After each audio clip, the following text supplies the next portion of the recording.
화려한 샹들리에가 뿜어내는 수천 개의 빛 조각들이 거대한 연회장의 대리석 바닥 위로 차갑게 쏟아져 내리고 있었지만 그곳에 모인 수백 명의 상류층 인사들 중 누구도 감히 숨소리조차 크게 내지 못하고 있었다. 방금 전까지 우아한 클래식 선율과 고상한 담소가 오가던 공간은 마치 누군가 시간을 정지시킨 듯 완벽한 침묵 속에 잠겨 있었고 모든 이들의 시선은 연단 아래 홀로 서 있는 한 여자에게 꽂혀 있었다. 송은재는 자신의 심장이 늑골을 부러뜨릴 듯이 거세게 뛰는 것을 느끼며 하얗게 질린 손가락으로 연단 위에 놓인 거대한 유화를 가리키고 있었는데 그녀의 등 뒤로는 식은땀이 비단 드레스를 적시며 흘러내리고 있었다. 그녀가 방금 내뱉은 말은 대한민국 재계 서열 1위인 태영그룹이 주최한 자선 경매의 하이라이트를 모욕한 것을 넘어 이 행사의 주최자인 한지혁 회장의 면전에 대고 선전포고를 날린 것이나 다름없었기에 장내의 공기는 금방이라도 폭발할 듯 팽팽하게 당겨져 있었다. 태영그룹의 젊은 총수이자 재계의 저승사자라고 불리는 한지혁은 VIP석 정중앙에 앉아 다리를 꼬은 채 무표정한 얼굴로 자신에게 손가락질을 하는 여자를 응시하고 있었는데 그의 눈동자는 깊이를 알 수 없는 심연처럼 캄캄했다. 그는 자신의 명예가 훼손된 이 기가 막힌 상황에서도 분노를 표출하거나 경호원을 호출하는 대신 그저 손에 들고 있던 크리스털 위스키 잔을 천천히 흔들며 얼음이 부딪히는 맑은 소리를 즐기는 듯 보였다. 주변의 임원들은 사색이 되어 어쩔 줄 몰라 하며 회장의 눈치만 살피고 있었지만 정작 당사자인 지혁은 마치 눈앞의 여자가 지저대는 소음 따위는 전혀 들리지 않는다는 듯 오만하고 나른한 태도를 유지하고 있었다. 그러나 예리한 감각을 지닌 사람이라면 그의 고요함이 폭풍 전의 평온이 아니라 모든 것을 삼켜버리기 직전의 블랙홀과 같은 파괴적인 억압감을 내포하고 있음을 본능적으로 감지할 수 있었을 것이다. 송은재는 떨리는 입술을 꽉 깨물며 다시 한번 목소리를 높여 자신이 방금 내뱉은 주장을 굽히지 않고 명확하게 전달했는데 그것은 그녀의 목숨을 건 도박과도 같은 행위였다. 이 그림은 명백한 위작이며 19세기 화풍을 흉내냈을 뿐 사용된 안료는 1950년대 이후에나 상용화된 합성 화학물질이라는 그녀의 전문적인 지적은 연 회장의 파문을 일으키기에 충분했다. 그녀는 단순히 그림의 진위 여부를 따지는 것에 그치지 않고 이 경매 자체가 예술 후원을 가장한 거대 기업의 불법 비자금 세탁 수단이라는 의혹까지 제기하며 태영그룹의 도덕성에 치명적인 흠집을 내고 있었다. 사람들은 그녀가 미쳤다고 수군거리며 경멸과 동정이 섞인 눈빛을 보냈지만 은재는 보건가로서의 양심과 과거의 트라우마가 시키는 대로 행동했을 뿐이었고 이제 와서 물러서기에는 이미 너무 먼 강을 건너버렸다는 사실을 뼈저리게 실감하고 있었다. 그때까지 침묵을 지키던 한지혁이 마침내 자리에서 일어나자 육중한 가죽 소파가 밀리는 소리가 날카롭게 공간을 갈랐고 주변을 둘러싸고 있던 경호원들이 일제히 긴장하며 그를 따라 움직이려 했다. 하지만 지혁은 가볍게 손을 들어 그들을 제지한 뒤 천천히 단상을 향해 걸어가기 시작했는데 그의 구두굽이 대리석 바닥을 두드릴 때마다 마치 사형 선고를 알리는 망치 소리처럼 묵직한 울림이 전해졌다. 완벽하게 재단된 검은색 슈트는 그의 탄탄하고 위압적인 체격을 감싸고 있었으며 185cm가 넘는 장신에서 뿜어져 나오는 압도적인 아우라는 그가 걸어가는 길목에서 있던 사람들을 저절로 뒷걸음질 치게 만들었다. 은재는 점점 다가오는 그 거대한 그림자를 보며 도망치고 싶은 충동을 억누르기 위해 주먹을 꽉 쥐어 손톱이 손바닥을 파고들도록 만들었지만 다리는 바닥에 뿌리를 내린 듯 꼼짝도 하지 않았다. 단상 바로 아래까지 다가온 지혁은 고개를 약간 숙여 은재와 눈을 맞췄는데 가까이서 본 그의 얼굴은 조각처럼 수려했지만 온기라고는 찾아볼 수 없는 차가운 금속성 가면과도 같았다. 그는 은재가 지적한 그림을 한 번 쳐다보지도 않은 채 오직 그녀의 눈동자만을 뚫어지게 응시하며 낮고 허스키한 목소리로 정말 확신하느냐고 물었는데 그 질문은 진실을 묻는 것이라기보다는 마지막 유언을 남길 기회를 주는 듯한 뉘앙스를 풍겼다. 은재는 그의 압도적인 기세에 눌려 숨이 턱까지 차올랐지만 여기서 무너지면 자신의 모든 커리어와 인생이 부정당할 것이라는 절박함으로 고개를 끄덕이며 자신의 분석은 틀리지 않았다고 대답했다. 그녀의 대답을 들은 지역의 입가에는 아주 미세하고 기묘한 미소가 스쳐 지나갔는데 그것은 비웃음이라기보다는 흥미로운 장난감을 발견한 포식자의 만족감에 가까운 섬뜩한 것이었다. 지역은 천천히 몸을 돌려 연회장에 모인 수많은 사람들을 향해 섰고 그의 등 뒤에 선은재는 그 넓은 어깨가 자신을 가리고 있다는 사실에 기묘한 안도감과 공포를 동시에 느꼈다. 그는 마이크를 잡지 않고도 홀 전체를 울릴 수 있는 힘있는 목소리로 오늘의 경매는 잠정 중단될 것이며 제기된 의혹에 대해서는 철저한 검증을 거친 후 결과를 투명하게 공개하겠다고 선언했다. 보통의 경우라면 즉시 경비원들을 시켜 난동을 부린 사람을 끌어내고 사태를 무마하려 했겠지만 지역은 오히려 논란을 공식화하고 은재를 그 자리에 그대로 둔 채 유유히 연단해서 내려오는 파격을 선보였다. 그의 이러한 행동은 참석자들에게 더 큰 충격을 주었으며 모두가 이 상황이 단순한 해프닝으로 끝나지 않을 것임을 직감하게 만들었는데 그것은 지역이 계산된 혼란을 즐기고 있다는 증거이기도 했다. 경매 중단 선언과 함께 연회장은 순식간에 아수라장으로 변했고 기자들이 플래시를 터뜨리며 몰려들기 시작하자 경호원들이 인간벽을 만들어 지역과 은재 사이를 가로막았다. 은재는 혼란스러운 틈을 타 그곳을 빠져나가야 한다는 생각에 발을 떼었지만 이미 그녀의 얼굴은 수많은 카메라와 사람들의 뇌리에 깊이 박혀버린 뒤였다. 그녀는 비틀거리며 출구를 향해 걸어갔고 화려한 드레스 차림의 귀부인들은 그녀가 스쳐 지나갈 때마다 마치 전염병 환자를 대하듯 몸을 사리며 노골적인 불쾌감을 드러냈다. 하지만 은재의 귀에는 그들의 비난 섞인 속삭임보다 방금 전 지역이 그녀의 곁을 지나치며 아주 작게 속삭였던 말이 환청처럼 맴돌고 있었는데 그것은 경고인지 아니면 또 다른 의미인지 알 수 없는 모호하고 위험한 단어들이었다.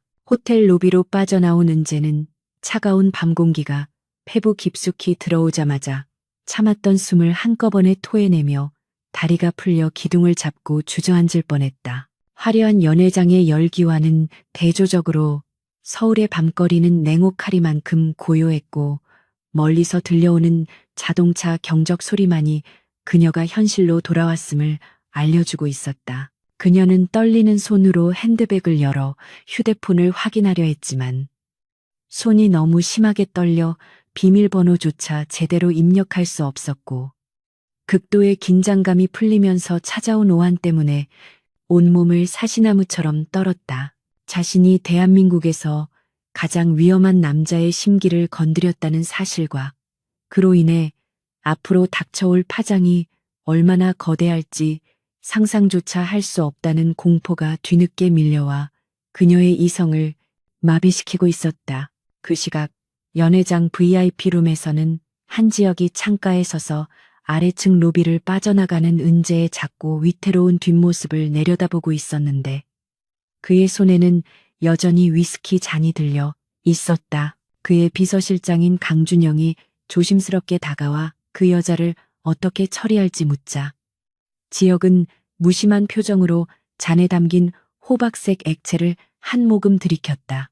그는 당장 처리하거나 고소할 필요는 없다고 말하며 오히려 그녀의 신상 정보와 과거 행적, 그리고 그녀가 운영하는 공방에 대한 모든 자료를 내일 아침까지 책상 위에 올려놓으라고 지시했다. 지역에게 있어 송은재는 단순한 불청객이 아니라 썩어빠진 이 사회의 늙은이들이 꾸미고 있는 짓거리를 드러낼 수 있는 예리한 칼날이 될 수도 있다는 계산이 이미 머릿속에서 끝난 상태였기 때문이었다. 은재는 택시를 잡아타고 자신의 낡은 작업실이 있는 외곽 지역으로 향하면서 창밖으로 스쳐 지나가는 서울의 야경을 멍하니 바라보았는데 화려한 네온사인들이 마치 자신을 조롱하는 듯 어지럽게 춤을 추고 있었다.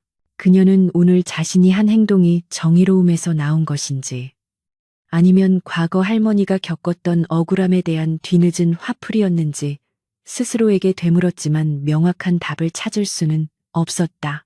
단지 확실한 것은 이제 되돌릴 수 없는 주사위가 던져졌고 상대는 승률 조작 따위는 식은 죽 먹기로 해치우는 거대 기업의 총수라는 사실뿐이었다. 택시 라디오에서는 벌써 태영그룹 자선 경매 중단 소식이 속보로 흘러나오고 있었고 아나운서의 건조한 목소리는 그녀의 심장을 더욱 옥죄어오며 불안감을 증폭시켰다. 작업실에 도착한 은재는 문을 걸어 잠그고 불도 켜지 않은 채 소파에 몸을 던졌는데 익숙한 물감 냄새와 오래된 종이 냄새가 그나마 그녀의 불안한 신경을 조금이나마 진정시켜 주었다. 그녀는 어둠 속에서 자신의 손을 내려다보았는데 그 손은 수많은 예술품을 복원하며 섬세한 감각을 자랑해왔지만 지금은 그저 무력하게 떨리고 있을 뿐이었다. 태영그룹의 법무팀이 움직인다면 그녀 같은 소시민 하나쯤 사회적으로 매장시키는 것은 일도 아닐 것이며 내일 당장 국세청 조사가 들어오거나 건달들이 들이닥칠지도 모른다는 상상이 꼬리에 꼬리를 물고 이어졌다.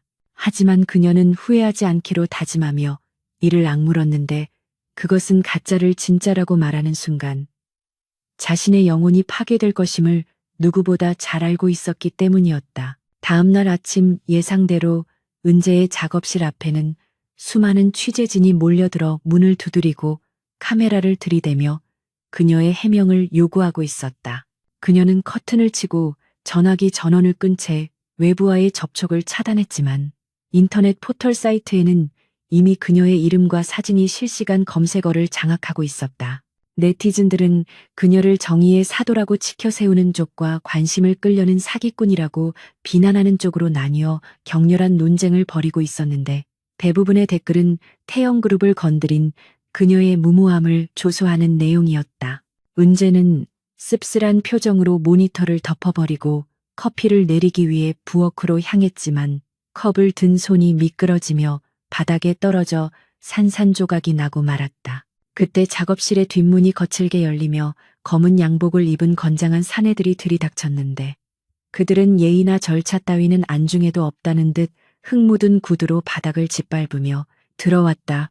은재는 공포에 질려 뒷걸음질 쳤지만 곧 벽에 가로막혔고 그들 중 우두머리로 보이는 남자가 비릿한 미소를 지으며 그녀에게 다가왔다. 그는 태영그룹에서 보낸 사람이 아니라고 말하면서도 은재가 어제 벌인 일 때문에 곤란해진 분들이 많다며 주제 파악을 시켜주러 왔다고 위협적으로 속삭였다. 이것은 지역의 지시가 아니라 지역의 반대파 세력이나 비자금 조성에 관여한 하청업체들이 보낸 깡패들이 분명했으나 은재가 그런 복잡한 사정을 알 리가 없었다. 사내들은 작업실을 난장판으로 만들기 시작했는데 은재가 평생을 바쳐 모아온 귀한 안료들과 복원 도구들이 바닥에 뒹굴고 깨지는 소리가 비명처럼 울려 퍼졌다. 그녀는 그만하라고 소리치며 그들을 말리려 했지만 거친 손길에 밀쳐져 바닥에 나뒹굴었고 깨진 도자기 조각에 손바닥이 찢겨 선혈이 낭자했다. 우두머리 사내는 은재의 멱살을 잡고 일으켜 세우며 다시는 입을 함부로 놀리지 말라고 경고했는데 그의 주먹이 올라가는 순간 작업실의 입구가 어두워지며 낯선 그림자가 드리워졌다. 그 그림자의 주인은 너무나도 이질적인 분위기를 풍기며 서 있었는데 마치 지옥에서 걸어 나온 악마처럼 서늘하고 압도적인 기운이 소란스럽던 작업실을 순식간에 침묵시켰다. 그곳에 서 있는 사람은 다름 아닌 한지혁이었는데 그는 어제의 완벽한 슈트 차림과는 달리 넥타이를 푼 셔츠 차림이었지만 그가 뿜어내는 위험한 카리스마는 오히려 더 강렬해져 있었다. 그는 난장판이 된 작업실과 피를 흘리며 주저앉은 은재 그리고 멱살을 잡고 있는 사내를 무심한 눈길로 훑어보았다. 깡패들은 갑작스러운 거물의 등장에 얼어붙어 아무런 행동도 하지 못하고 있었는데 지역은 천천히 걸어 들어오며 바닥에 떨어진 붓 하나를 주워 들었다.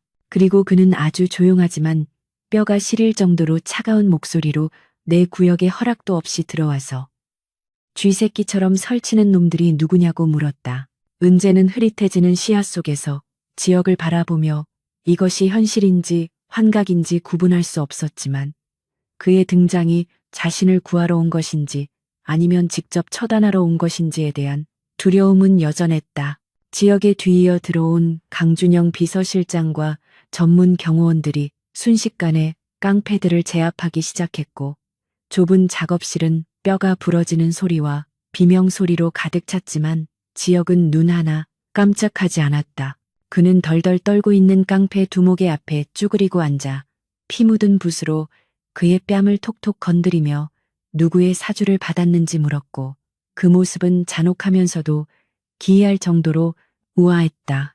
모든 상황이 정리된 후 지역은 피투성이가 된 은재에게 다가와 손수건을 건네며 그녀가 예상치 못한 제안을 던졌다. 그는 은재에게 살고 싶다면 자신의 밑으로 들어와 그 빌어먹을 눈과 손재주를 증명해 보라고 말했는데 그것은 구원의 손길이라기보다는 악마와의 계약과도 같은 유혹이었다.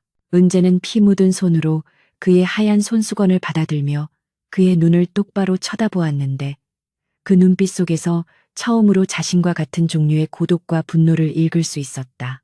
태영그룹 회장 한지혁과 이름 없는 보건가 송은재의 악연은 그렇게 폐허가 된 작업실 한복판에서 기묘하고도 위험한 동맹으로 변질될 준비를 하고 있었다.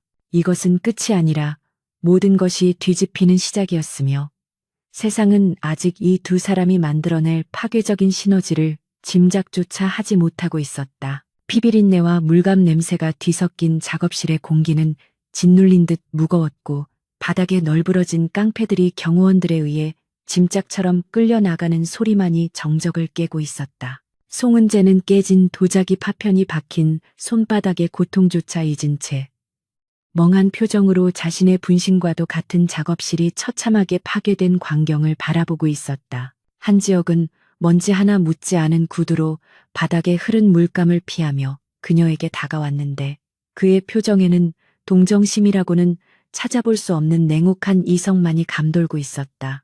그는 마치 재무제표를 검토하듯 파손된 집기들을 눈으로 훑으며 이것이 바로 감히 주제넘게 진실을 입에 올린 대가라고 차갑게 쏘아붙였다.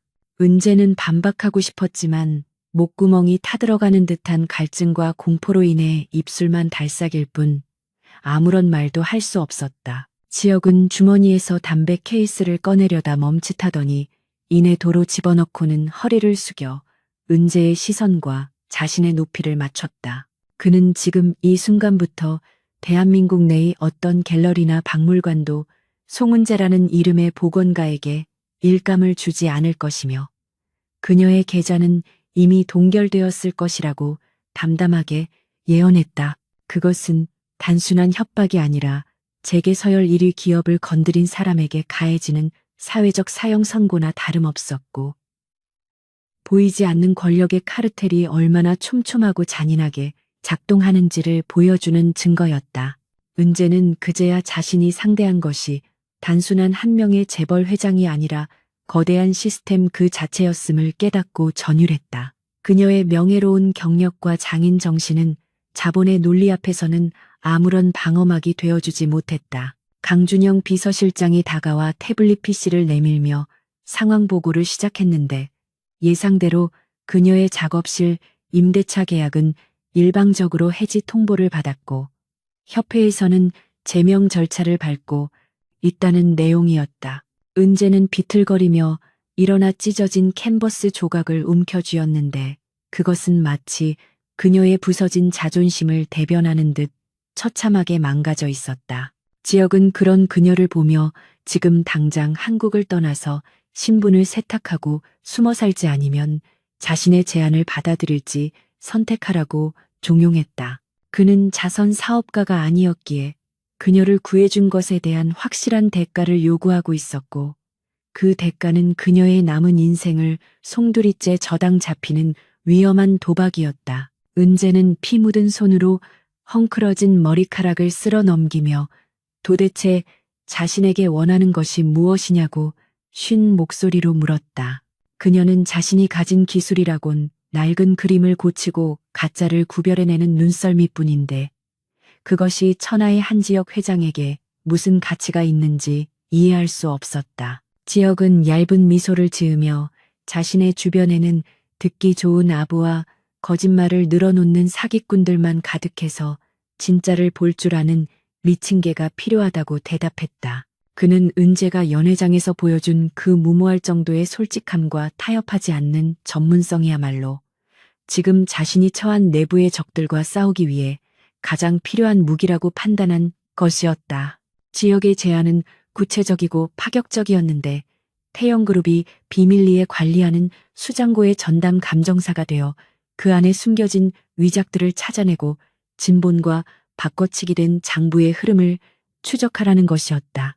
이것은 단순히 예술품을 감정하는 차원을 넘어 그룹 내부의 비자금 조성과 횡령을 파헤치는 위험천만한 일이었으며 실패할 경우 쥐도 새도 모르게 제거될 수도 있는 자리였다. 하지만 은재에게는 선택지가 없었는데 거절한다면 당장 내일이라도 빚더미에 앉은 채 길거리에 나앉거나 아까웠던 깡패들의 보복에 시달리다 비참한 최후를 맞이할 것이 분명했기 때문이었다. 그녀는 자신의 인생을 망가뜨린 거대한 힘의 중심부로 들어가 그들의 추악한 민낯을 직접 확인하고 싶다는 오기 또한 마음 한구석에서 꿈틀거리는 것을 느꼈다. 은재가 고개를 끄덕이며 제안을 수락하자 지역은 기다렸다는 듯이 강 실장에게 눈짓을 보냈고 곧바로 대기하고 있던 검은색 세단이 작업실 입구로 미끄러지듯 들어왔다. 지역은 은재에게 짐을 챙길 시간 따위는 주지 않겠다며 지금 입고 있는 피 묻은 옷과 상처투성이인 몸 그대로 자신을 따라오라고 명령했다. 그것은 과거의 송은재를 이곳에 버리고 자신의 소유물로서 새롭게 태어나라는 상징적인 의식과도 같았기에 은재는 씁쓸한 표정으로 텅 빈 작업실을 마지막으로 뒤돌아보았다. 그녀가 차에 오르자마자 묵직한 도어 소리와 함께 외부의 소음은 완벽하게 차단되었고 차 안에는 최고급 가죽 냄새와 지역의 은은한 향수 냄새만이 감돌았다. 차량이 서울 도심을 빠져나가 한적한 교외 도로를 달리는 동안 차 안에는 숨막히는 침묵이 흘렀고 은재는 창밖의 풍경이 낯설게 변해가는 것을 보며 불안감을 느꼈다. 지역은 태블릿으로 업무를 처리하느라 여념이 없었는데 가끔씩 미간을 찌푸리거나 날카로운 눈빛을 번뜩이는 모습에서 그가 짊어지고 있는 거대한 제국의 무게가 느껴졌다. 은재는 곁눈질로 그의 옆모습을 훔쳐보며 저 남자가 자신을 구원해줄 동아줄인지 아니면 스스로 목을 매게 될 교수대인지 가늠해보려 했지만 알 수 없었다. 분명한 것은 그가 자신을 철저하게 이용하려 한다는 점이었고 은재 또한 살아남기 위해서는 그를 이용해야만 한다는 냉혹한 현실뿐이었다. 한참을 달린 차는 지도에도 나오지 않는 깊은 산속의 육중한 철문 앞에 멈춰섰고 무장한 경비원들이 경례를 하며 문을 열어주었다. 그곳은 한 지역의 개인 별장이자 태영그룹의 가장 은밀한 비밀들이 잠들어 있는 요새와도 같은 곳이었는데 높은 담벼락과 감시 카메라들이 삼엄한 경계를 이루고 있었다. 차에서 내린 은재는 눈앞에 펼쳐진 거대한 저택의 위용에 압도되었지만 내색하지 않으려 애쓰며 지역의 뒤를 따라 현관으로 들어갔다. 대리석으로 마감된 로비는 갤러리를 방불케 할 정도로 수많은 예술품으로 장식되어 있었지만 어딘가 모르게 서늘하고 기괴한 분위기를 풍기고 있었다. 지역은 하인들에게 은재를 씻기고 치료하라고 지시한 뒤 자신은 서재로 향했는데 그 뒷모습은 마치 사냥감을 우리에 가두고 만족스러워하는 맹수처럼 보였다.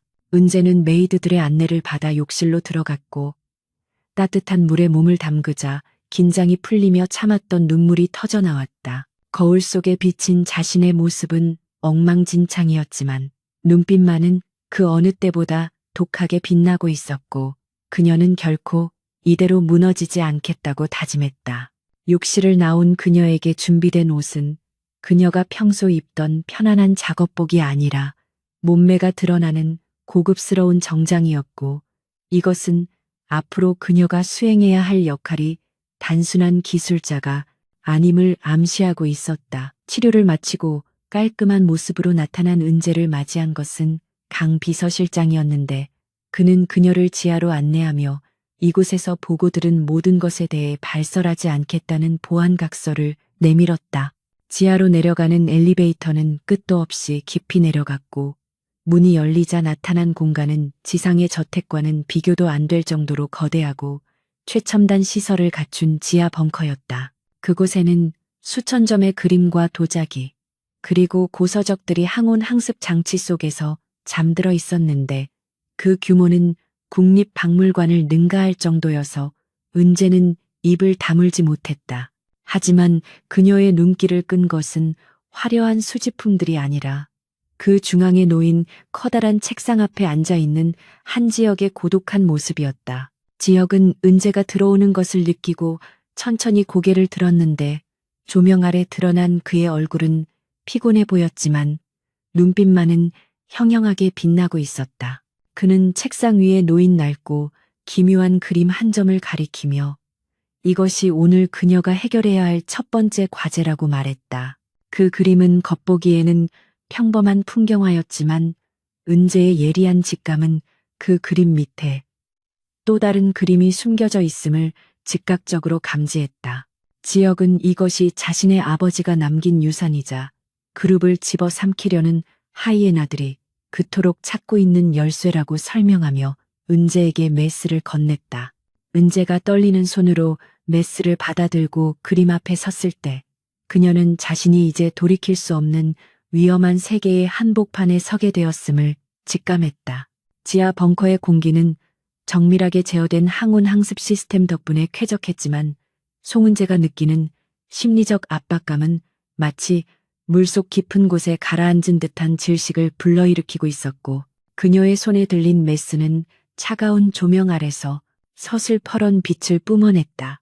그녀는 눈앞에 놓인 그림이 단순한 예술품이 아니라 한지혁이라는 남자가 지키고자 하는 제국의 비밀을 푸는 열쇠라는 사실을 직감하며 마른 침을 삼켰는데 손끝에 닿는 캔버스의 질감이 유난히 거칠게 느껴졌다. 지혁은 책상에 기대어 팔짱을 낀 채 그녀의 일거수일투족을 감시하듯 지켜보고 있었는데 그의 시선은 그림의 표면이 아니라 고도의 집중력을 발휘하고 있는 은재의 옆얼굴과 가늘게 떨리는 속눈썹에 고정되어 있었다.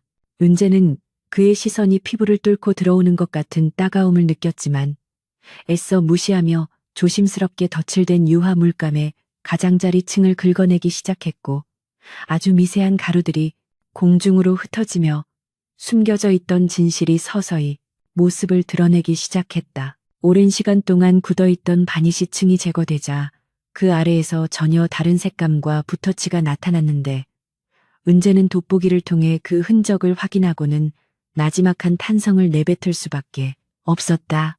겉으로 보기에는 평범한 19세기 풍경화처럼 보였던 이 그림의 밑바탕에는 정교하게 숨겨진 일련 번호와 서명, 그리고 특정한 날짜들이 암호처럼 새겨져 있었는데 그것은 예술가의 창작 흔적이 아니라 명백한 비자금 장부의 기록이었다. 은재는 떨리는 목소리로 이것은 그림이 아니라 범죄의 기록이라고 말하며 뒤를 돌아보았는데 지혁은 전혀 놀라는 기색 없이 오히려 예상했다는 듯 차분하게 고개를 끄덕이며 그녀에게 다가왔다. 그는 이 수장고에 있는 수천 점의 그림들 중 절반 이상이 이런 식으로 조작된 가짜들이며 자신의 친족들과 임원들이 회사의 돈을 빼돌리기 위해 만들어낸 유령 같은 자산들이라고 냉소적으로 털어놓았다. 그 순간 은재는 자신이 발을 들인 곳이 예술을 사랑하는 컬렉터의 보물 창고가 아니라 썩어빠진 욕망들이 뒤엉켜 있는 거대한 쓰레기 매립지이자 증거 보관소라는 사실을 깨닫고 소름이 돋았다.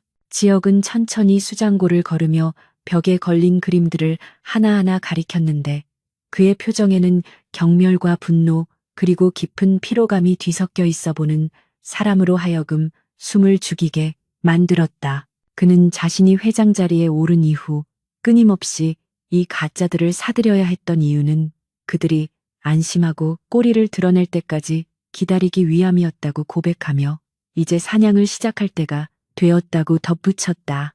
은재는 그가 단순히 돈과 권력만 휘두르는 냉혈한이 아니라 늑대들의 소굴에서 살아남기 위해 스스로 괴물이 되어야만 했던 고독한 전략가였음을 알게 되면서 그에 대한 두려움이 연민과 경외심으로 바뀌는 기묘한 감정, 변화를 느꼈다. 은재는 메스를 내려놓고 지역의 눈을 똑바로 바라보며 왜 하필 자신이어야 했는지 물었는데 대한민국에는 자신보다 훨씬 유명하고 권위 있는 감정사들이 많기 때문이었다. 지역은 씁쓸한 미소를 지으며 그 유명한 전문가들 대부분이 이미 이 더러운 카르텔에 매수되어 가짜를 진짜라고 보증해준 공범들이라고 대답했다. 그는 오직 은재만이 자신의 면전에서 그림이 가짜라고 소리칠 수 있는 무모한 용기와 타협하지 않는 눈을 가졌기에 그녀를 선택한 것이라며 그녀의 손을 잡아 자신의 가슴에 갖다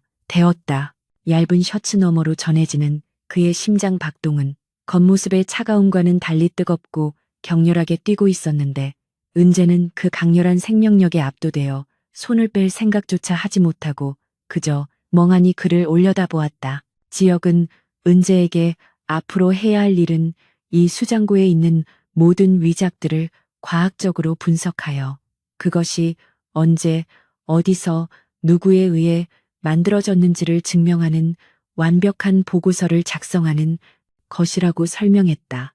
그 보고서는 다가올 주주총회에서 반대파 세력의 목을 단번에 쳐낼 수 있는 가장 확실하고 치명적인 무기가 될 것이며 그 과정에서 은재는 수많은 위협에 노출될 것이라고 경고했다. 하지만 그는 은재의 눈을 피하지 않고 자신이 가진 모든 힘을 동원하여 그녀를 지켜줄 것이라고 맹세했는데 그 약속은 단순한 고용주의 계약 조건이 아니라 한 남자로서의 결연한 의지처럼 들렸다. 은재는 더 이상 도망칠 곳이 없다는 것을 알았지만 동시에 이 위험한 남자와 함께라면 그 어떤 지옥이라도 끝까지 가보고 싶다는 충동에 사로잡혀 고개를 끄덕이며 제안을 받아들였다. 작업이 본격적으로 시작되자 은재는 밤낮을 가리지 않고 수장고에 틀어박혀 현미경과 시약들 사이에서 씨름했고 지역은 바쁜 일정 속에서도 매일 밤 그녀를 찾아와 진행 상황을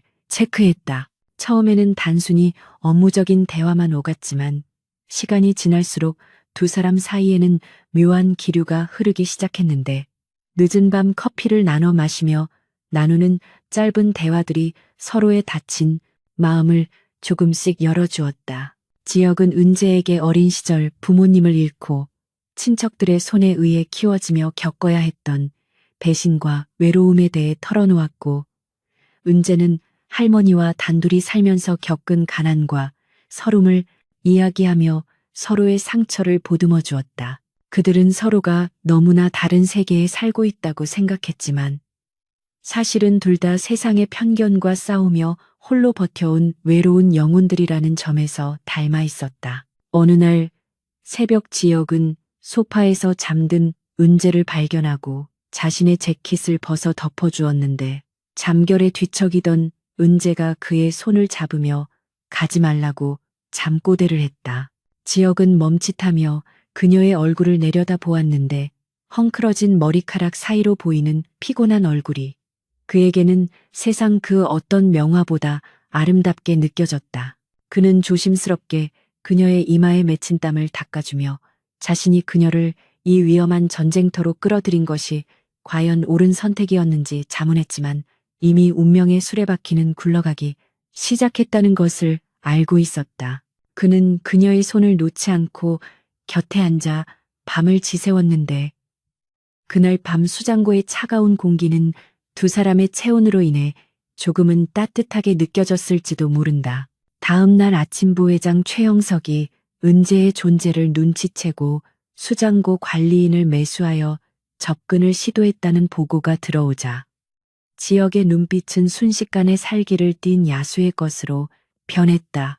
그는 강준영 실장에게 즉시 보안 등급을 최고 수준으로 격상하고 쥐새끼가 들어올 구멍을 모조리 막으라고 지시하며 분노를 터뜨렸다.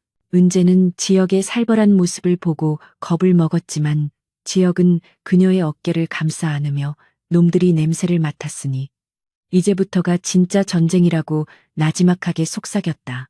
그는 은재를 자신의 등 뒤로 숨기며 그 누구도 당신을 건드리지 못하게 할 것이니 나만 믿고 따라오라고 말했는데 그 단호한 목소리는 은재에게 그 무엇보다 강력한 방패가 되어주었다.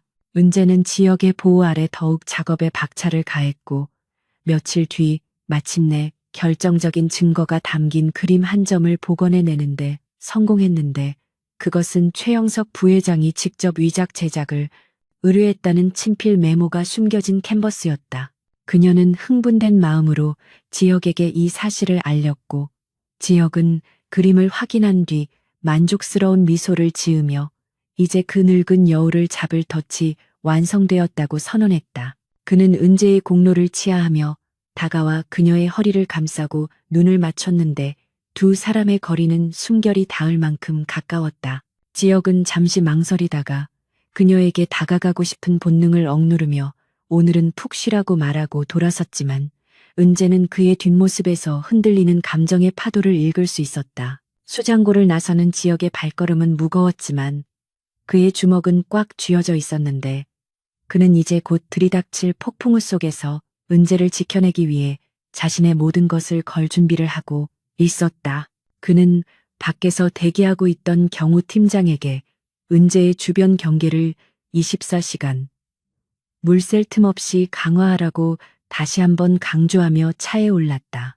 차창 밖으로 보이는 서울의 하늘은 잿빛 구름으로 뒤덮여 있었고 멀리서 천둥 소리가 들려오기 시작했는데 그것은 다가올 피해 숙청을 예고하는 전주곡과도 같았다. 은재는 수장고에 홀로 남아 복원된 그림을 바라보며 자신이 판도라의 상자를 열었음을 깨달았지만 후회하지 않기로 했다. 그녀의 마음속에는 이미 한지혁이라는 남자가 깊숙이 들어와 자리 잡고 있었기 때문이었다. 서울 도심이 내려다 보이는 태영그룹 본사 최상층의 부회장실은 짙은 담배 연기로 자욱하게 채워져 있었고 그 속에서 최영석 부회장은 핏발선 눈으로 책상 위에 놓인 사진들을 노려보고 있었다. 사진 속에는 한지혁의 비밀 별장으로 들어가는 송은재의 모습이 선명하게 찍혀 있었는데 그것은 그가 가장 우려하던 시나리오가 현실이 되었음을 의미하는 명백한 증거였다. 최영석은 자신의 비자금 장부가 숨겨진 그림들이 전문 복원가의 손에 의해 해체되고 있다는 사실에 극심한 공포와 분노를 느꼈고 손에 들고 있던 크리스털 잿더리를 바닥에 내던져 산산조각을 냈다. 그는 즉시 자신의 신복인 홍의사를 호출하여 더 이상 지체할 시간이 없으니 준비해둔 시나리오를 가동하고 그 계집애를 확실하게 압박하여 지역의 숨통을 끊어놓으라고 고함을 질렀다. 그의 지시는 단순한 견제를 넘어선 사리를 담고 있었고 이것은 태영그룹을 차지하기 위한 최후의 전쟁이 시작되었음을 알리는 신호탄이었다. 다음 날 아침 대한민국 주요 언론사와 인터넷 포털 사이트는 송은재에 관한 자극적인 기사들로 도배가 되기 시작했는데 그 내용은 그녀가 경쟁사의 사주를 받고 태영그룹에 의도적으로 접근한 산업 스파이라는 충격적인 폭로였다. 기사들은 그녀의 과거 경력을 교묘하게 왜곡하여 그녀가 돈을 위해 위작을 유통해온 사기꾼이며 이번 사건 또한 한지혁 회장을 협박하여 거액을 뜯어내기 위한 자작극이었다고 주장했다. 대중들은 자극적인 뉴스에 열광하며 불과 며칠 전까지 정의로운 내부 고발자로 비치던 은재를 파렴치한 꽃뱀이자 범죄자로 매도하기 시작했고 여론은 순식간에 차갑게 돌아섰다. 별장 지하 벙커에서 외부와 단절된 채 작업에 몰두하던 은재는 강준영 실장이 실수로 켜놓은 뉴스 화면을 통해 자신을 향한 세상의 끔찍한 비난을 목격하고 망연자실할 수밖에 없었다. 지역은 즉시 법무팀을 동원하여 허위사실 유포를 막고 기사들을 내리게 했지만 이미 퍼져버린 소문을 주워 담기에는 역부족이었고 주가마저 출렁거리기 시작했다. 그는 사색이 된 은재에게 다가가 이것은 놈들이 당신을 흔들기 위해 파놓은 뻔한 함정일 뿐이니 절대 동요하지 말라고 단호하게 말하며 TV 전원을 뽑아버렸다. 하지만 은재의 귀에는 이미 세상 사람들이 자신에게 퍼붓는 저주와 욕설이 환청처럼 들려오고 있었고 그녀는 자신이 지역에게 짐만 되고 있다는 자괴감에 괴로워하며 입술을 깨물었다. 지역은 떨고 있는 그녀의 어깨를 감싸주며 당신이 결백하다는 것은 내가 알고 있고 내가 아는 한 당신은 아무런 잘못도 없으니 고개 숙이지 말라고 위로했지만 그녀의 불안한 눈동자는 쉽게 진정되지 않았다. 그날 오후 지역이 긴급 이사회 소집으로 인해 잠시 자리를 비운 사이 은재의 개인 휴대폰으로 발신자 정보가 없는 영상 메시지 하나가 도착했다. 떨리는 손으로 메시지를 확인한 은재는 비명을 지르며 휴대폰을 떨어뜨릴 뻔했는데 화면 속에는 요양병원에 입원해 있는 그녀의 할머니가 산소 호흡기를 낀 채 잠들어 있는 모습이 담겨 있었다. 그리고 평화로워 보이는 병실 한 구석에는 검은 양복을 입은 사내들이 서성거리고 있었는데 그들은 카메라를 향해 비릿한 웃음을 날리며 산소 호흡기 줄을 만지작거리는 시합을 했다. 영상이 끝나자마자 걸려온 전화기 너머에서는 변조된 기계음 목소리가 들려왔는데 그는 당장 오늘 밤 안으로 한 지역이 가지고 있는 비자금 원본 장부를 가지고 나오지 않으면 할머니의 산소 공급이 중단될 것이라고 협박했다. 은재는 공포에 질려 제발 할머니만은 건드리지 말라고 울부짖었지만 상대방은 냉정하게 전화를 끊어버렸고 다시 걸려온 메시지에는 접선 장소와 시간이 적혀 있을 뿐이었다. 그녀는 당장이라도 지역에게 연락하여 도움을 요청하고 싶었지만 놈들은 경찰이나 지역에게 알리는 즉시 할머니를 죽이겠다고 경고했기에 이러지도 저러지도 못한 채 바닥에 주저앉아 오열했다. 그녀에게 있어 할머니는 부모님을 잃고 힘겨웠던 어린 시절을 버티게 해준 유일한 버팀목이자 세상의 전부였기에 그 어떤 정의감이나 신념도 할머니의 목숨 앞에서는 무력해질 수밖에 없었다. 은재는 머릿속이 하얗게 변하는 것을 느끼며 지역을 배신해야 한다는 죄책감과 할머니를 살려야 한다는 절박함 사이에서 처절하게 갈등했다. 해가 지고 어둠이 깔리자 별장으로 돌아온 지역은 지친 기색이 역력했지만 은재를 보자마자 억지로 미소를 지어 보이며 그녀가 좋아하는 초밥 도시락을 내밀었. 그는 오늘 이사회에서 늙은 이사들이 때를 지어 공격해왔지만 당신이 찾아낸 증거 덕분에 놈들의 길을 꺾어 놓을 수 있었다며 아이처럼 즐거워했다. 은재는 그런 지역의 맑은 눈을 차마 마주 볼 수가 없어서 고개를 숙인 채 젓가락만 깨작거렸는데 목구멍으로 넘어가는 밥알이 마치 모래알처럼 까끌까끌하게 느껴졌다. 지역은 은재의 표정이 어두운 것을 보고 여론 때문에 마음이 상해서 그런 것이라고 짐작하고는 조금만 더 참으면 모든 것을 제자리로 돌려놓고 당신의 명예를 회복시켜 주겠다고 약속했다. 식사를 마친 지역은 서재로 들어가 밀린 업무를 처리하기 시작했고 은재는 수장고로 내려가 작업을 마무리한다는 핑계로 자리를 피했다. 그녀는 금고 속에 안전하게 보관되어 있던 복원된 그림과 그 속에서 발견한 장부 메모리 카드를 꺼내 들었는데 손이 너무 심하게 떨려 물건을 놓칠 뻔했다. 이것만 있으면 지역은 태영그룹을 완전히 장악하고 부패한 세력을 몰아낼 수 있겠지만 이것을 놈들에게 넘기는 순간 지역은 모든 것을 잃고 파멸하게 될 것이 분명했다.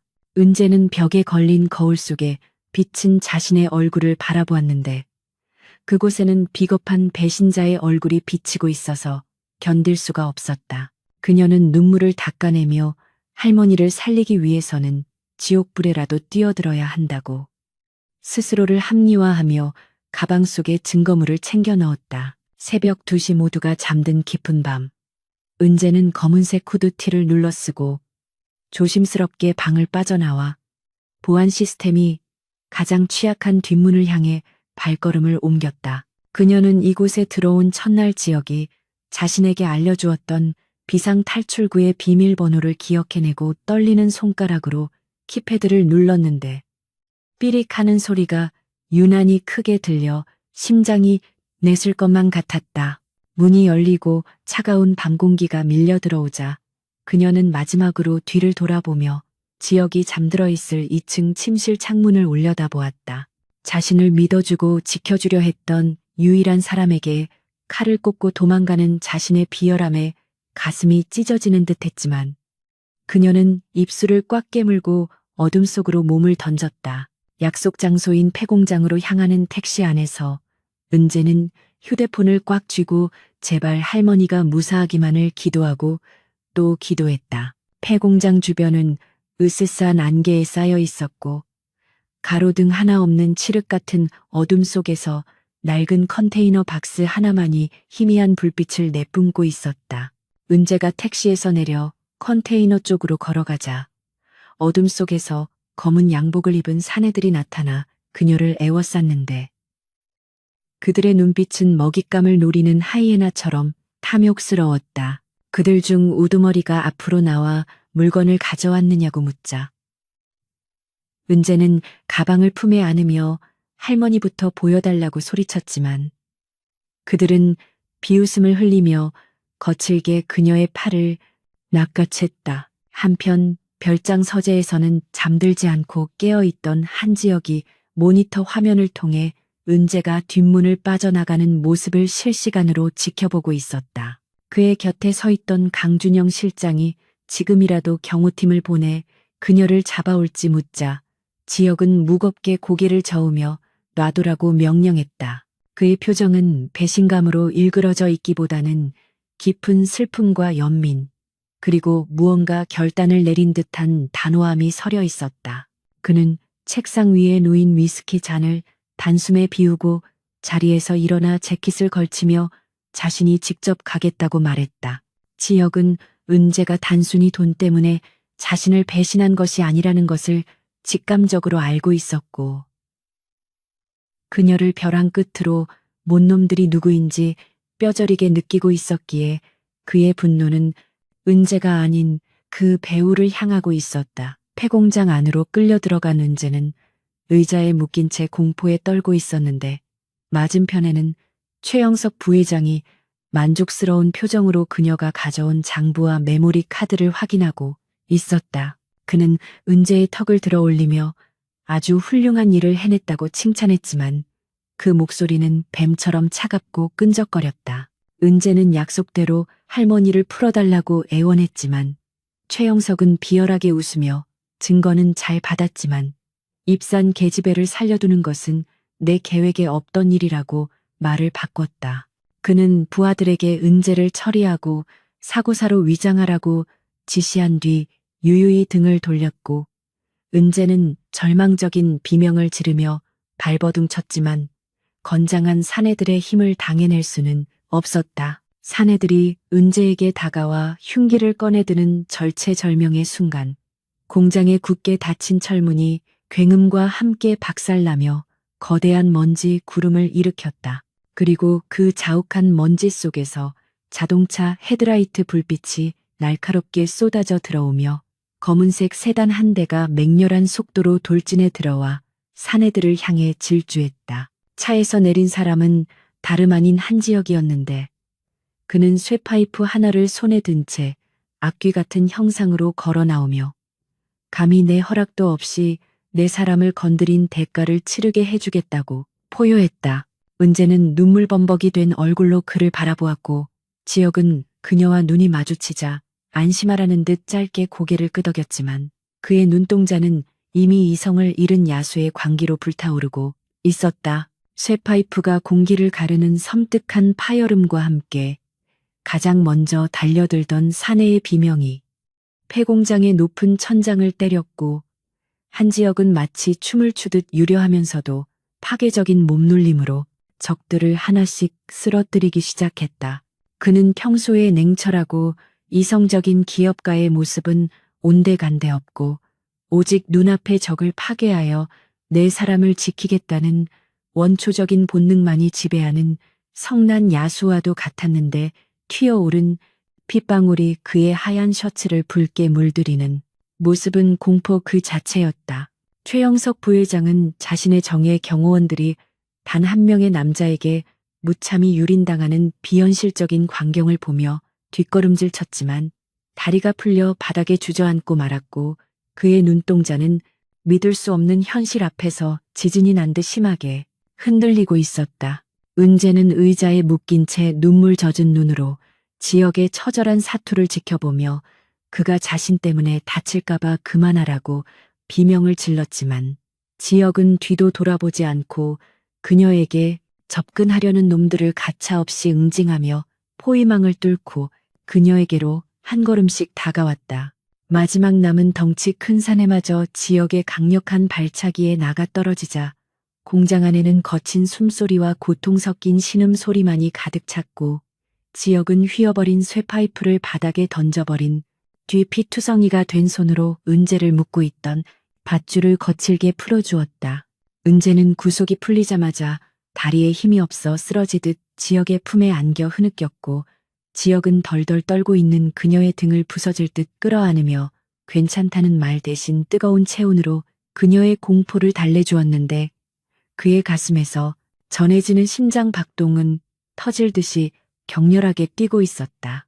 구석에 몰린 최영석은 비틀거리는 몸을 억지로 일으켜 세우며 손에 든 메모리 카드를 마치 부적처럼 흔들어 보였고 내 놈이 아무리 날고 기어도 결국 결정적인 증거는 내 손에 있다며 히스테릭한 웃음을 터뜨렸다. 그는 지역이 무력으로는 이겼을지 몰라도 전쟁에서는 패배했다며 이제 이 장부를 언론에 공개해서 너를 천하의 횡령범으로 만들어 감옥에 보내버리겠다고 악을 썼지만 지역의 표정은 기이할 정도로 차분하게 가라앉아 있었다.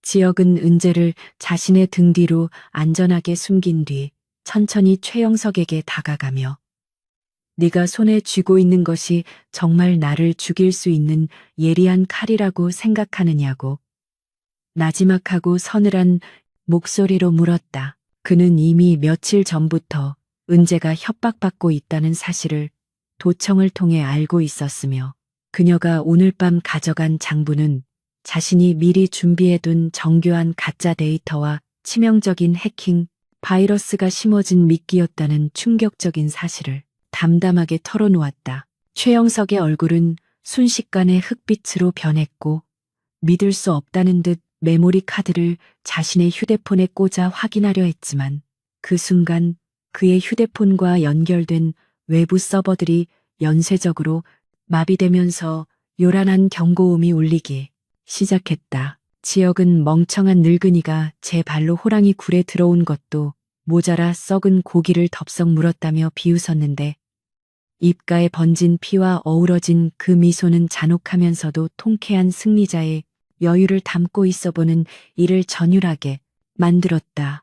모든 상황을 뒤에서 지켜보던 은재는 다리에 힘이 풀려 다시 주저앉았는데 그것은 최영석에 대한 공포 때문이 아니라 지역이 자신의 배신을 알고도 묵인했다는 사실이 주는 죄책감과 충격 때문이었다. 그녀는 지역의 바짓단을 잡고 왜 자신을 막지 않았냐고 울먹이며 물었지만 지역은 그녀의 눈높이에 맞춰 무릎을 꿇고 당신이 할머니를 포기하지 않을 거라는 걸 누구보다 잘 알았기에 막을 수 없었다고 대답했다.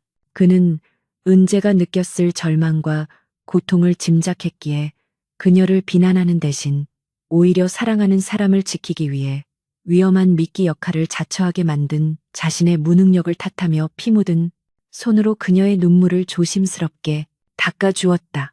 은재는 그런 지역의 깊은 배려와 희생에 가슴이 미어지는 듯한 통증을 느꼈고 이제는 자신의 목숨을 바쳐서라도 이 남자를 끝까지 지키겠다고 다짐하며 그의 품에 얼굴을 묻고 오열했다. 멀리서 요란한 사이렌 소리가 밤 공기를 가르며 들려오기 시작했고 미리 대기하고 있던 강준영 비서실장이 경찰 병력과 함께 공장 안으로 들이닥치자 최영석은 절망적인 표정으로 바닥에 주저앉아 저항할 의지조차 상실해 버렸다. 경찰들은 납치 및 살인미수 그리고 정보통신망법 위반 혐의로 최영석과 그의 부하들에게 수갑을 채웠고 현장은 순식간에 사건 조사를 위한 통제 구역으로 변하며 분주해졌지만 지역과 은재 주변만은 고요한 진공 상태처럼 느껴졌다. 강 실장은 지역에게 다가와 할머니가 계신 요양병원에도 이미 사설 보안 요원을 배치하여 안전을 완벽하게 확보했다는 보고를 올렸고 그제야 은재는 긴장이 완전히 풀리며 안도의 한숨을 내쉴 수 있었다. 지역은 경찰 조사는 변호사를 통해 나중에 받을 테니 일단 병원부터 가겠다며 탈진한 은재를 공주님 안기 자세로 번쩍 들어 올렸고 그녀는 부끄러워할 겨를도 없이 그의 단단한 어깨에 기대어 지친 몸을 맡겼다. 병원으로 향하는 차 안에서 지역은 은재의 손을 한시도 놓지 않았는데 그의 손에 묻은 피가 말라붙어 거칠었지만 은재에게는 그 어떤 보석보다 귀하고 따뜻하게 느껴졌다. 은재는 지역의 찢어진 입가와 손등의 상처를 걱정하며 차 안에 있던 구급상자로 조심스럽게 소독을 해주었는데 지역은 따가운 알코올 솜의 감각보다 그녀의 떨리는 손끝에서 전해지는 애틋함에 집중하며 당신이 무사해서 다행이라는 말만 반복했다. 두 사람 사이에는 더 이상 고용주와 고용인의 계약 관계가 아닌 생사를 함께 넘은 연인들만이 공유할 수 있는 끈끈하고 애절한 감정이 흐르고 있었고 차 안을 채운 침묵조차도 달콤한 사랑 고백처럼 느껴졌다. 지역은 창밖을 스쳐 지나가는 가로등 불빛을 바라보며 내일부터는 세상이 시끄러워지고 본격적인 싸움이 시작되겠지만 당신 곁에는 항상 내가 있을 테니 두려워하지 말라고 약속했고 은재는 그의 어깨에 머리를 기대며 영원히 그와 함께하겠다고 마음속으로 맹세했다. 병원에 도착한 은재는 평온하게 잠들어 있는 할머니를 확인하고 다리에 힘이 풀려 침대맡에 주저앉았는데 산소 호흡기가 규칙적으로 오르내리는 모습에 안도하며 참았던 눈물을 다시 한번 터뜨렸다. 지역은 병실 문 밖에서 그 모습을 지켜보며 조용히 강 실장에게 전화를 걸어 내일 아침 긴급 기자회견을 준비하고 법무팀을 총동원하여 최영석 일가를 사회적으로 매장시킬 준비를 하라고 지시했다. 그는 이제 방어적인 태도를 버리고 자신을 위협했던 모든 세력을 뿌리 뽑기 위한 잔혹한 숙청을 예고했으며 그 중심에는 송은재라는 여자를 지키겠다는 확고한 의지가 강철처럼 단단하게 자리 잡고 있었다. 밤은 깊어가고 있었지만 태영그룹 본사의 불은 꺼지지 않았고 다가올 아침은 누군가에게는 파멸의 시작이 되고 누군가에게는 새로운 희망의 서막이 될 것임을 예고하고 있었다. 새벽 여명이 밝아올 무렵 지역은 병실에서 나온 은재를 보며 피로하지만 확신에 찬 눈빛으로 이제 집으로 돌아가자고 말했고 두 사람은 서로의 온기를 확인하듯 맞잡은 손을 놓지 않은 채 어둠이 걷히는 복도를 걸어 나갔다. 병원 로비를 나서자 차가운 새벽 공기가 두 사람의 얼굴을 스쳤지만 그들의 마음속에는 이미 뜨거운 불꽃이 타오르고 있었기에 추위 따위는 느껴지지 않았다. 은재는 지역의 여벌구를 바라보며 이 남자가 가장 위험한 CEO라고 불리는 이유가 단순히 권력 때문이 아니라 소중한 것을 지키기 위해 물불을 가리지 않는 열정 때문임을 깨달았다. 이제 그들은 숨지 않을 것이며 세상 앞에 당당히 나서서 그들의 사랑과 정의를 증명해 보일 준비가 되어 있었다. 다음 날 아침 대한민국 재계의 눈과 귀는 태영그룹 본사 대강당으로 쏠려 있었고 수백 명의 취재진이 뿜어내는 플래시 세례는 마치 폭풍우 속의 번개처럼 끊임없이 터지며 실내를 하얗게 불태우고 있었다. 한 지역은 어젯밤에 격렬했던 사투의 흔적을 완벽하게 감춘 채 티끌 하나 없는 말끔한 네이비 슈트 차림으로 단상에 올랐는데 그의 표정은 그 어느 때보다 차갑고 단호하여 보는 사람으로 하여금 저절로 숨을 죽이게 만들었다. 그는 준비된 원고를 읽는 대신 날카로운 눈빛으로 좌중을 한번 훑어본 뒤 마이크를 잡았고 그의 입에서 나온 첫마디는 사과나 변명이 아닌 썩어 빠진 환부를 도려내겠다는 선전포고와도 같은 강력한 의지 표명이었다. 지역은 자신의 친족인 최영석 부회장과 그 추종 세력이 지난 수년간 저질러온 미술품 위작, 유통과 비자금 조성, 그리고 살인 청부 미수라는 충격적인 범죄 사실을 낱낱이 공개하며 그 증거들을 대형 스크린에 띄웠다. 스크린에 나타난 증거들은 송은재가 지하 벙커에서 밤을 새워가며 복원해낸 그림들의 분석 데이터와 최영석이 작성한 이면 계약서들이었으며 그것들은 누구도 부인할 수 없는 명백한 진실을 담고 있었다. 장내는 순식간에 경악과 탄식으로 물들었고 기자들은 믿을 수 없다는 표정으로 노트북 자판을 두드리며 이 세기의 폭로를 실시간으로 타전하느라 분주하게 움직였다.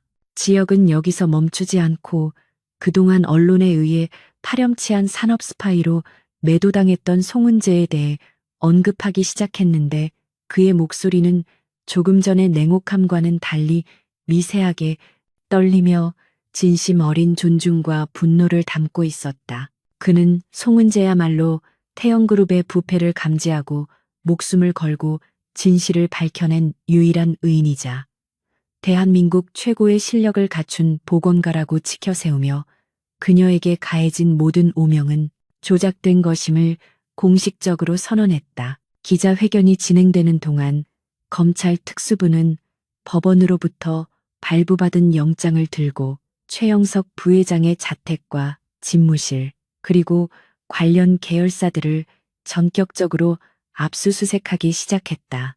태영그룹 본사 로비에서는 최영석 라인으로 분류되던 임원들이 줄줄이 수갑을 찬 채 연행되어 나오는 진풍경이 벌어졌고 그들의 얼굴을 가리기 급급한 비굴한 모습은 TV 화면을 통해 전국으로 생중계되었다. 지역은 미리 준비해둔 비상 경영 계획을 가동하여 부패에 연루된 모든 인사들을 즉각 해임하고 그 자리에 실력 위주의 젊은 인재들을 배치하는 파격적인 인사 단행을 발표함으로써 그룹의 체질 개선을 향한 강력한 드라이브를 걸었다.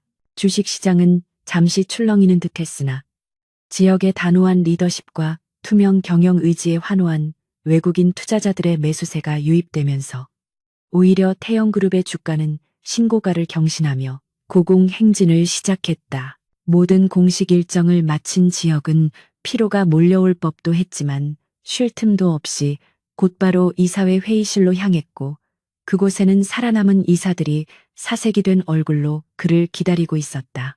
회의실의 공기는 무겁게 가라앉아 있었고 지역이 상석에 앉아 서류를 책상 위에 던지는 소리만이 천둥 소리처럼 크게 울려 퍼졌다. 그는 넥타이를 거칠게 풀어헤치며 아직도 내 등 뒤에서 칼을 꽂을 기회만 엿보는 자가 있다면 지금 당장 나가는 것이 좋을 것이라고 경고했는데 그 살벌한 기세에 눌린 이사들은 감히 눈도 마주치지 못한 채 고개만 숙이고 있었다. 지역은 이제 태영그룹에 성역은 없으며 능력 없이 혈연이나 지연에 기대어 기생하는 자들은 가차없이 잘라내겠다는 무자비한 원칙을 다시 한번 천명하며 완벽한 공포와 카리스마로 조직을 장악했다. 한편 병원 특실에서 TV를 통해 이 모든 과정을 지켜보던 송은재는 화면 속 당당한 한지혁의 모습을 보며 가슴 벅찬 감동과 함께 형언할 수 없는 안도감을 느꼈다. 어제까지만 해도 그녀를 향해 악플을 쏟아내던 네티즌들은 이제 태영그룹을 구한 잔다르크라며 찬사를 보내고 있었고 그녀의 보건 기술을 재조명하는 전문가들의 칼럼이 쏟아져 나오고 있었다. 은재는 자신의 명예가 회복된 것보다 지역이 자신과의 약속을 지키기 위해 자신의 살을 깎아내는 고통을 감수하면서까지 정의를 구현해냈다는 사실에 더욱 마음이 움직였다. 그녀는 창밖으로 보이는 서울의 풍경이 어제와는 달리 따뜻하고 희망차게 느껴졌고 이제 더 이상 숨거나 도망치지 않아도 된다는 사실에 비로소 깊은 숨을 내쉴 수 있었다. 해 진력이 되어서야 병실 문이 열리고 지역이 들어왔는데 그의 모습은 아침의 완벽한 회장님의 모습이 아니라 지치고 고단한 한 남자의 모습이었다. 그는 수행원들을 모두 물리고 은재의 침대 옆 의자에 털썩 주저앉아 넥타이를 완전히 풀어버리며 긴 한숨을 내쉬었다. 은재는 말없이 일어나 다가가 그의 헝클어진 머리카락을 쓸어 넘겨주었는데 지혁은 마치 위로받기를 원하는 아이처럼 그녀의 허리를 끌어안고 가슴에 얼굴을 묻었다. 그는 세상 사람들이 나를 피도 눈물도 없는 괴물이라고 욕해도 상관없지만 당신만은 나를 믿어주었으면 좋겠다고 웅얼거리듯 말했는데 그 목소리에는 그동안 혼자 짊어져야 했던 외로움과 고독이 짙게 배어 있었다.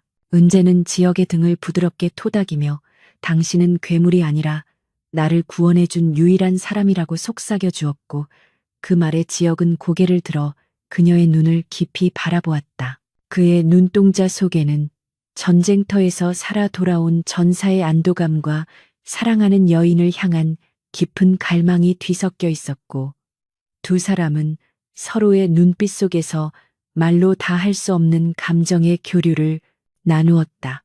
지혁은 주머니에서 작은 벨벳 상자를 꺼내려다 잠시 멈칫하더니 이내 쑥스러운 듯 다시 집어넣고는 대신 은재의 손을 잡고 진지한 표정으로 한 가지 제안을 했다.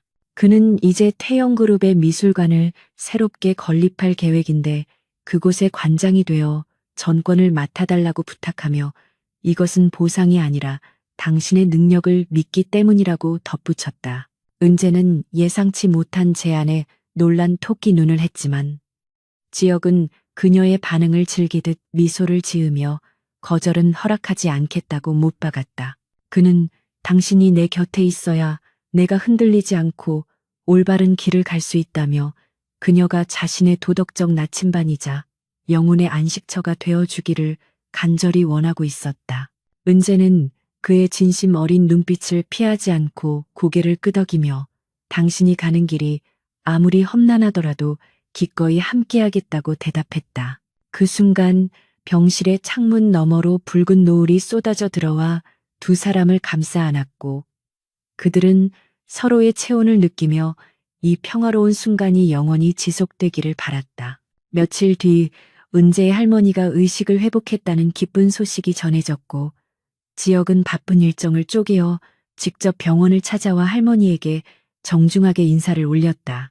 할머니는 처음 보는 낯선 남자가 자신의 손녀를 살뜰히 챙기는 모습을 보며 흐뭇한 미소를 지었고 지혁은 그런 할머니의 손을 잡고 앞으로 은재를 눈물 흘리지 않게 하겠다고 굳게 약속했다.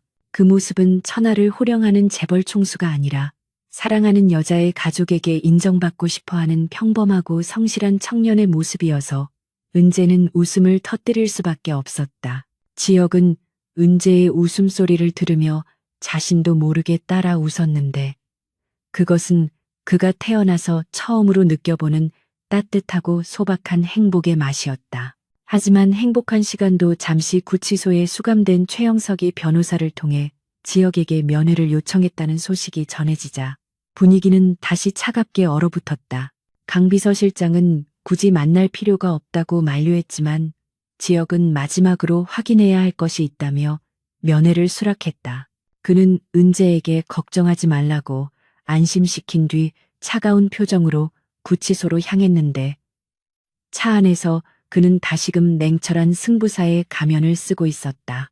지혁은 최영석이 단순히 용서를 빌기 위해 자신을 부른 것이 아님을 직감하고 있었고 놈이 숨겨둔 마지막 카드가 무엇인지 확인하고 그것마저 철저하게 짓밟아 버리기 위해 움직이는 것이었다. 접견실 유리벽 너머로 보이는 최영석의 몰골은 초라하기 그지없었지만 그의 눈빛만은 여전히 도끼로 번들거리고 있었다. 그는 지혁을 보자마자 킬킬거리며 웃더니 네가 이겼다고 생각하겠지만 내가 심어놓은 시한폭탄은 아직 터지지 않았다고 비아냥거렸다. 최영석은 태영그룹의 해외 법인 중 한 곳에 치명적인 회계 부정을 저질러 놓았으며 그것이 터지면 국제적인 소송에 휘말려 그룹이 공중분해될 것이라고 협박했다. 하지만 지혁은 눈 하나 깜짝하지 않고 품에서 서류봉투 하나를 꺼내 유리벽에 붙여 보였는데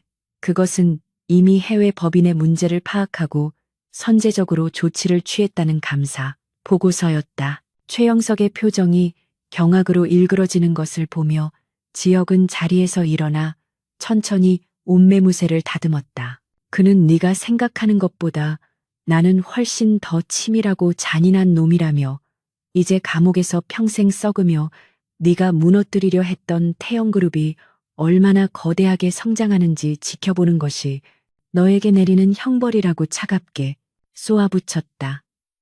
지역은 절규하는 최영석을 뒤로하고 접견실을 빠져나왔는데 그의 발걸음은 그 어느 때보다 가볍고 당당했다. 구치소 밖으로 나오자 맑게 갠 푸른 하늘이 그를 반겨주고 있었고 그는 주머니에서 휴대폰을 꺼내 가장 먼저 생각나는 사람에게 전화를 걸었다. 휴대폰 너머로 들려오는 은재의 밝은 목소리를 듣는 순간 지역의 얼굴에는 무장 해제된 듯한 편안한 미소가 번졌다. 그는 모든 과거의 악연과 찌꺼기들을 털어내고 이제 오직 그녀와 함께 만들어갈 미래만을 생각하기로 결심했다. 지역은 은재에게 오늘 저녁에 근사한 곳을 예약해 두었으니 제일 예쁜 옷을 입고 나오라고 말하며 설레는 마음으로 차에 올랐다. 이제 그에게 남은 것은 거대 기업의 총수로서의 의무뿐만 아니라 한 여자의 남자로서 지켜야 할 사랑과 행복이라는 새로운 목표였고 그는 그 두 가지를 모두 완벽하게 해낼 자신이 있었다. 1년이라는 시간은 서울의 스카이라인을 바꾸기에 충분하지 않았지만 태영그룹과 송은재의 인생을 송두리째 뒤바꾸기에는 차고 넘치는 시간이었다. 과거 비자금의 온상이라 불리던 비밀 수장고가 있던 자리에는 투명한 유리가 돋보이는 거대한 태영 아트센터가 새롭게 들어섰고 오늘은 그 성대한 개관식이 열리는 날이었다. 과거 한 지역의 자선 경매장에서 떨리는 목소리로 위작을 고발하던 송은재는 이제 대한민국에서 가장 영향력 있는 미술관의 관장이 되어 수많은 귀빈들과 취재진 앞에서 당당하게 미소를 짓고 있었다. 쏟아지는 햇살 아래 그녀는 더 이상 누군가의 비호를 받아야 하는 나약한 존재가 아니었으며 거짓으로 점철된 예술계의 정직과 신뢰라는 새로운 기준을 세운 철의 여인으로 불리고 있었다. 그녀가 기획한 첫 번째 전시회의 주제는 진실의 복원이었는데 이는 단순히 훼손된 그림을 고치는 것을 넘어 부패했던 기업 문화를 쇄신하고 투명한 경영을 약속한 태영그룹의 새로운 비전을 상징하는 것이기도 했다. 개관식의 하이라이트는 단연 태영그룹의 총수 한지혁 회장의 등장이었는데 검은색 리무진에서 내리는 그의 모습은 여전히 압도적인 카리스마를 뿜어내고 있어 좌중을 긴장시켰다. 하지만 과거에 그가 접근할 수 없는 차가운 얼음 성벽과 같았다면 지금의 그는 여유와 품격이 흐르는 진정한 제왕의 풍모를 갖추고 있었고 사람들은 그 변화의 중심에 송은재가 있음을 공공연한 비밀로 알고 있었다. 지역은 수많은 인파를 가로질러 곧장 은재가 서 있는 곳으로 다가왔는데 그의 시선은 주변의 화려한 장식이나 유력 인사들에게 머무르지 않고 오직 단 한 사람에게만 고정되어 있었다. 그는 은재 앞에 서서 정중하게 고개를 숙이며 관장님 덕분에 우리 그룹이 비로소 품격을 갖게 되었다고 찬사를 보냈고 그 말 속에는 연인으로서의 애정과 파트너로서의 깊은 신뢰가 동시에 담겨 있었다. 지역의 축사가 이어지는 동안 은재는 단상 위에 선 그를 바라보며 1년 전 그 끔찍했던 밤을 회상했는데 당시에는 모든 것이 끝났다고 생각했지만 사실은 그것이 진정한 시작이었음을 깨닫고 가슴이 뭉클해졌다. 지역은 지난 1년 동안 그룹 내부의 썩은 뿌리들을 모조리 잘라내고 능력 중심의 혁신적인 경영을 도입하여 태영그룹을 글로벌 기업으로 도약시켰으며 그 과정에서 수많은 적들의 공격을 받았지만 결코 흔들리지 않았다. 그는 세상 사람들에게는 냉철한 승부사였지만 은재에게만은 헌신적인 남자였고 바쁜 일정 속에서도 매일 저녁 그녀와 함께 시간을 보내며 하루의 피로를 씻어내는 것을 유일한 낙으로 삼았다. 사람들은 그를 가리켜 가장 위험한 CEO라고 불렀지만 은재에게 있어서 그는 세상에서 가장 안전한 울타리이자 든든한 버팀목이었다.